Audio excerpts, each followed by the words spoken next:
de nuestra época o con las marcas generacionales. Asimismo, cuando hace Norbert Elias la reconstrucción de su propia vida en Mi trayectoria intelectual, hace exactamente lo mismo que Pierre Bourdieu. Piensa en su situación actual, pero cuando tiene que dar cuenta de cómo es hoy, tiene que volver a la infancia, y tiene que volver a la escuela, y tiene que volver a ver esas marcas que le dejó la escuela. Por ejemplo, en el caso de Pierre Bourdieu, ustedes saben que él, entre los 11 y 12 años, tuvo una experiencia que él llamó como bastante traumática, que es la experiencia del internado. A los chicos de provincia se les permitía, digamos, ir al liceo, se les posibilitaba ir al liceo como becarios, y entonces iban a vivir junto con otros compañeros, lo que nosotros podríamos llamar escuela albergue o internado. Ya no existen más los internados como tales, ¿no? Pero hay otras instituciones que son donde los niños, los jóvenes se quedan a dormir.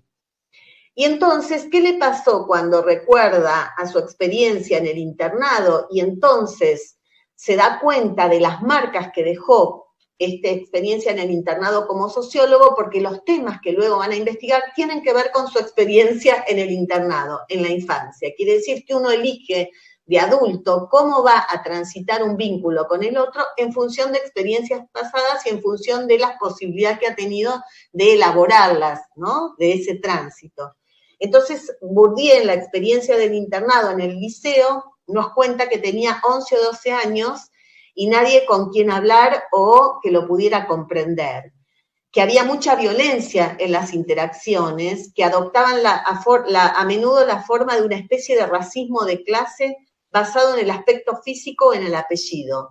Por ejemplo, solían maltratarlo, pronunciarlo su apellido con acento campesino y bromeando sobre el nombre, símbolo de todo el retraso campesino de su lugar de origen.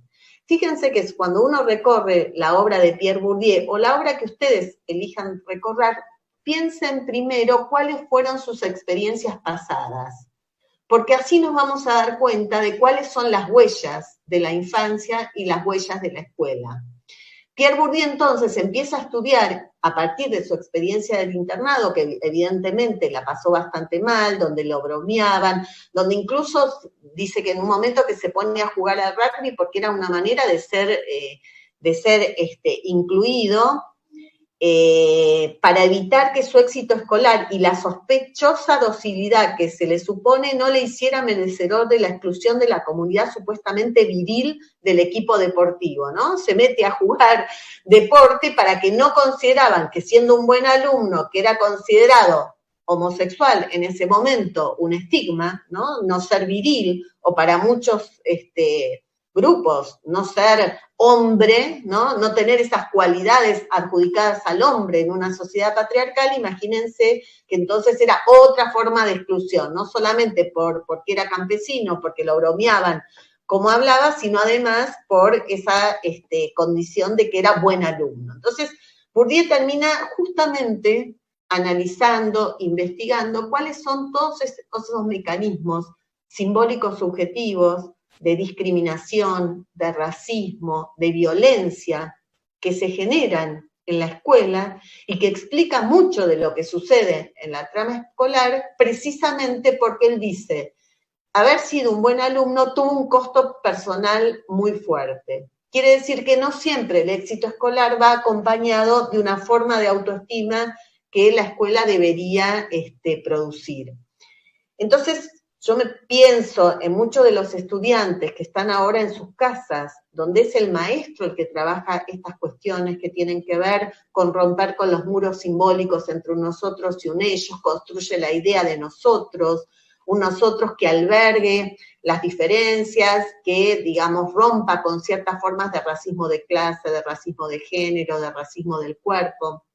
En nuestras investigaciones, por ejemplo, el color de piel es muy evidente como es una forma de discriminación, una forma de lo que Pierre Bourdieu llamaba la violencia simbólica, que él la vivió también en la experiencia del internado, ¿no? Y en el liceo, estando con niños que no eran pertenecientes a su clase y que, digamos, de alguna manera bromeaban acerca de su condición de origen, de su origen social. Y entonces, bueno, es importante ver cómo tenemos que pensar acerca de esas formas de racismo, esos muros simbólicos, que la escuela puede ayudar a derribar esos prejuicios. Como les decía, por ejemplo, el color piel. En nuestras investigaciones, cuando le preguntamos a una niña, una joven, por qué le pegaba a su compañera, porque tiene cara de pobre o porque es negra. Le pego porque es negra, le pego porque tiene cara de pobre. Es muy posible que nosotros volvamos, insisto, sin recreos, sin esa posibilidad de ejercer violencia física, pero va a recrudecer seguramente la violencia simbólica si no la trabajamos. Es decir, muchos de los que hoy están en sus familias han sido discriminados en la escuela. Hay muchos grupos escolares que están consolidados. Incluso a veces me he preguntado si, por ejemplo, muchos no apagan la cámara porque tienen vergüenza y porque siguen ocupando un lugar de exclusión. Incluso en esta virtualidad, porque hay grupos muy consolidados, ¿no? Hay quienes son inferiores, hay quienes se sienten superiores, y digamos, esta dinámica de poder en los grupos aparece donde uno humilla al otro y el otro es humillado, y entonces hay una relación ahí de un par superioridad y inferioridad. En definitiva, lo que quiero decir es, la escuela trabaja sobre todas estas cuestiones que no trabaja la familia, porque estuvimos recluidos en el seno de la familia. Y en muchas de las familias hay prejuicios sociales. No solo que hay prejuicios sociales, sino que hay formas de violencia. Porque también estoy diciendo en los últimos tiempos, que a veces nosotros estamos pensando que las y los niños, los jóvenes que están en el seno de su familia, ahora en su hogar la están pasando bien. Y nosotros sabemos, porque es en la escuela donde se denuncia y se tramitan estas formas de violencia intrafamiliar o hacia los propios estudiantes, que muchos tienen situaciones de alta violencia en sus familias. Entonces, yo deseo que vuelvan a la escuela, eso quiero decir. Deseo que vuelvan a la escuela porque no en todos los hogares la están pasando bien, mal ni bien. Algunos hogares, digamos, no son lugares de cuidado de los niños, y la escuela es un lugar que reivindica el cuidado sobre sí y el cuidado de los otros. Quiero decir con esto que volvamos a pensar en aquellas cuestiones que sí forman parte de nuestras fortalezas. La escuela trabaja sobre los vínculos, trabaja sobre los prejuicios, trabaja sobre las expresiones del racismo en todas sus formas. Racismo del cuerpo, racismo de la piel, racismo de clase, racismo de género. La escuela trabaja sobre estas formas de socialización para que podamos ser todos nombrados de una manera positiva en la escuela. Hoy justamente leía el texto de Mozart, Sociología de un genio, de Norbert Elias, donde analiza la vida, la trayectoria de Mozart, donde también vuelve a su infancia. Quiero decirles con esto que nosotros somos aquellos que vamos a dejar una huella y una marca en los procesos de subjetivación, de biografización. Entonces, Mozart, dice Norbert Elias cuando lo analiza, era un hombre con una necesidad insaciable de amor, tanto en el sentido físico como en el sentido emocional. Uno de los secretos de su vida es que probablemente ya de pequeño sufrió pensando que nadie lo quería. ¿Cuántas cosas necesitamos volver a pensar desde la escuela? ¿Cómo hacer para que estos niños, muchos de ellos, insisto, debilitados, digamos, en estas situaciones familiares, que por supuesto no quiero generalizar, pero tampoco quiero idealizar a las familias, eso quiero decir. Quiero que veamos cuáles son las singularidades, cómo han hecho este tránsito, cómo ha sido la vivencia, y esta necesidad que la escuela tiene de lo vital, de recuperar la dimensión emocional, de recuperar esta construcción de autoestima social y escolar. Muchas veces cuando no tienen autoestima social, por las condiciones de origen, por las familias en donde habitan, la escuela es la que permite que puedan valorarse a sí mismos, porque la escuela lo que hace es justamente desanudar el vínculo entre condición de origen social o situación en la que viven y destino escolar. La escuela desanuda ese vínculo que a veces digo que es difícil desandar entre condiciones de origen y destino escolar.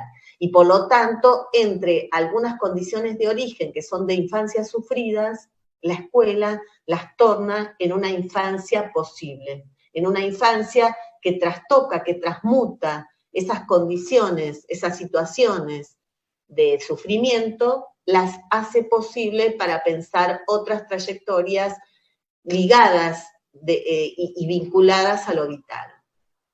Así que bueno, yo dejaría aquí, podemos empezar a pensar juntos a partir de esto. Tengo muchísimas más cosas, pero mientras me pregunten, lo voy a comentar.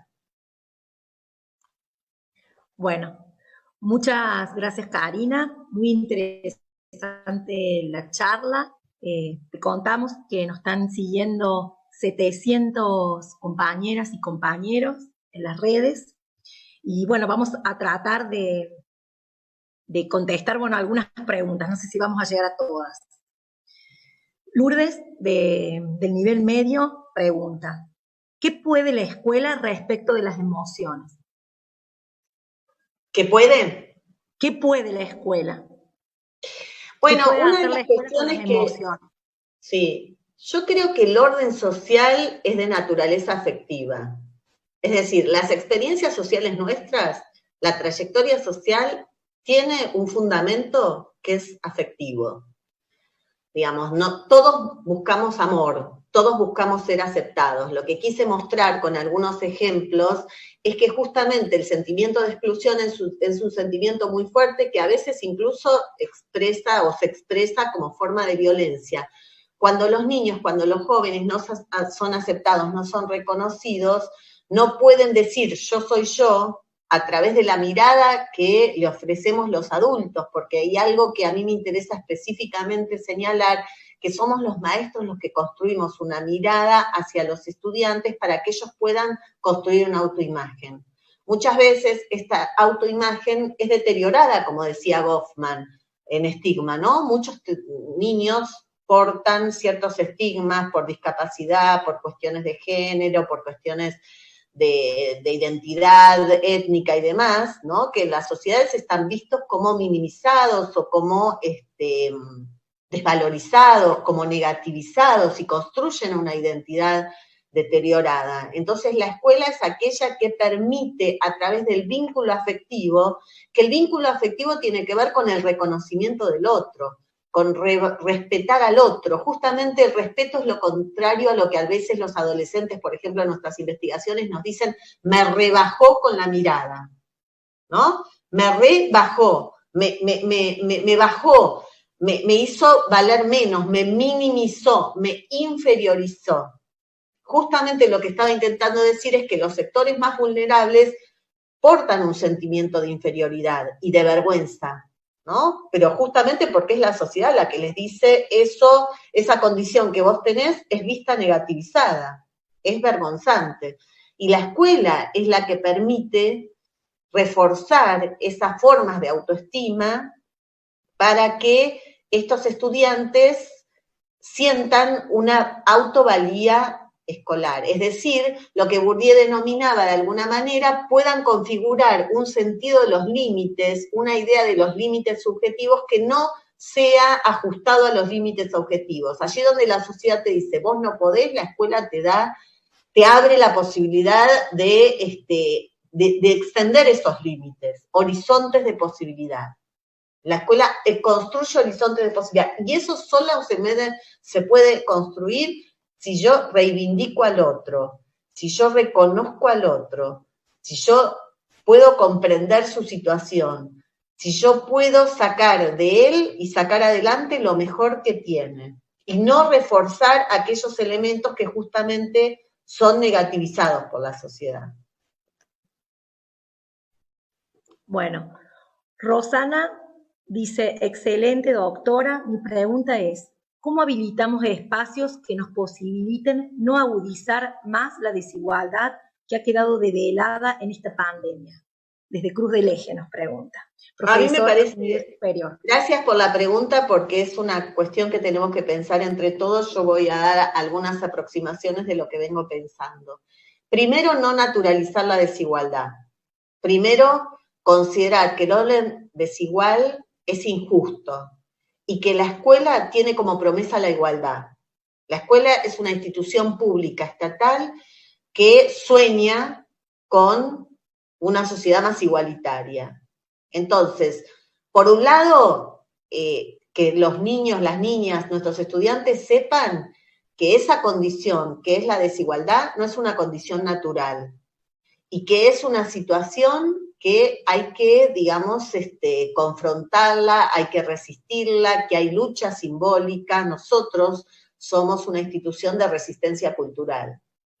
La escuela es una de las pocas instituciones, como decía Pierre Bourdieu, de la mano izquierda del Estado, que se pone al hombro el compromiso ético por la justicia escolar. Y entonces hay que lograr justicia a través de qué se enseña, cómo se enseña y cómo se valora los distintos modos de la condición estudiantil.